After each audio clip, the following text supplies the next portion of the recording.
People calm down faster when they feel understood first, not corrected first. And sometimes your partner doesn't need a courtroom defense. They need emotional reassurance. They need, I can see how that hurt you. I understand why that landed that way. I hear your heart.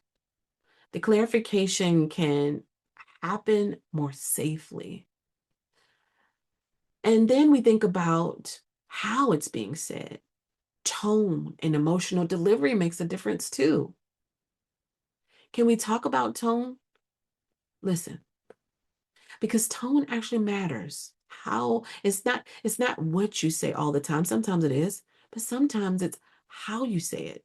You can say the right words with the wrong spirit and still create emotional injury. Sometimes it's not what you said, it's how it felt to the person you said it to, especially if it came in waves of sarcasm, dismissiveness, interrupting, not, talking over.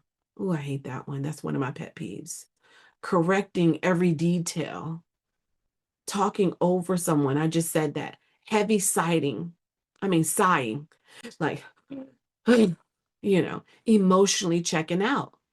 These things communicate something emotionally, even if it's unintentional. And when emotional safety is low, people become hyper aware of tone. I used to say, okay, with that tone, I am not talking anymore. You're going to have to pipe down the tones, bring it down 3 notches, right? So I can hear you. Some people grew up in an environment where criticism, conflict, and emotional unpredictability made them sensitive to delivery, right?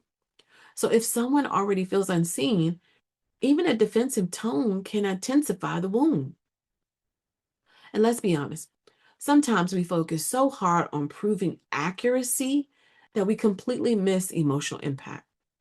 You can win the argument and still damage the connection. You can win the argument and still damage the connection. When I work with clients, I have to remind them, especially couples, you are not each other's enemy. My wife is not the enemy. My husband is not the enemy.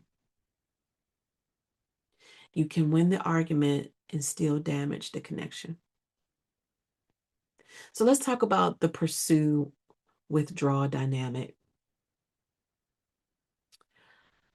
Um, we talk about one of the most common relationship dynamics, the pursue withdraw cycle. One partner pursues connection, conversation, reassurance, clarification. The other withdraws emotionally, shuts down, becomes quiet, avoids, and disengages. Usually the pursuer thinks, why won't you talk to me? And the withdrawer thinks, why won't you stop pressuring me? Neither person feels safe. The other feels overwhelmed. And well, one feels overwhelmed and the other one fears or feels abandoned. And if they don't understand each other's emotional wiring, they start assigning negative motives. I call those negative motives in my head, negative Nancy.